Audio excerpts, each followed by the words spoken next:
the Holy Land, the Bible is a source of inspiration for so many in so many different fields. You'll find art, music, films, theater, and cuisine inspired by the Old Testament. And you can add businesses to that too. One great example is Bara Herbs. It's a pharmaceutical company in northern Israel using plants and ancient healing remedies mentioned in the Old Testament. Uri Shapira has that story. The word bara, created in Hebrew, is one of the first words mentioned in the Bible. It's also the name given to this herb and pharmaceutical company located in the northern Israeli town of Yokneam. According to Sharon Kotzer, founder of Bara Herbs, it's not just the name that was inspired by the Holy Book, but many of the plants themselves, which are used here to produce medicine. We use the Vitex agnus castus, or the chasteberry. Chasteberry is the herb that mentioned in the Bible.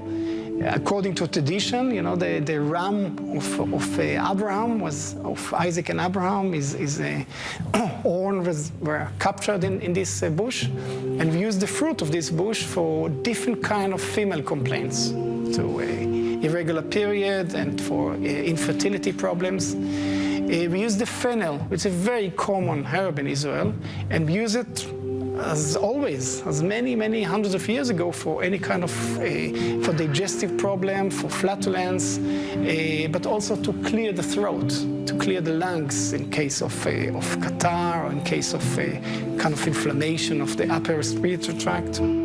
One of the plants that can be found here is Salvia fruticosa, or Israeli sage. It is associated with the biblical plant of Moriah, a plant which was the inspiration for the design of the menorah, one of the instruments inside the Ark of the Covenant. It's one of the most important herbs of the Holy Land.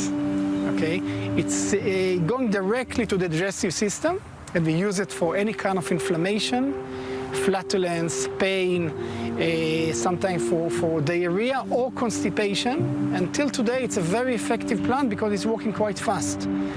And this is really a herb that is very well known for hundreds and hundreds of years. It was always next to kind of human villages, and people always used to grow it. And the interesting thing that today we have some kind of scientific research that prove many of the properties of the plant. And we use it a lot here in what we called new or modern herbal medicine. This is still a very useful plant. Bara herbs are also inspired by ancient methods to produce liquid from herbs. One of them is inverted maceration, based on an ancient Chinese technique. Every plant has its own protocol. We decide how much water, alcohol and glycerol to put in it. We soak every plant for 3-4 weeks, and then we squeeze it. Another interesting method used in Bara Herbs is producing custom medication, a unique method, especially for a mass production company like this. We are working with hundreds of therapists from different fields, traditional Chinese medicine, Ayurveda, and Western herbalism. We create a personal formula according to the direction of every therapist.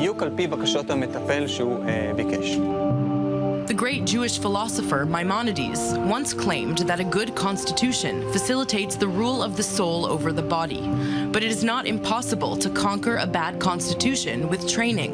Today, as we move towards mass production and advanced technology, we can see how a patient's personal needs still matter in an assembly line company like Bara Herbs. One of the customs on the Jewish holiday of Tu B'Shvat is to eat fruits from the land of Israel.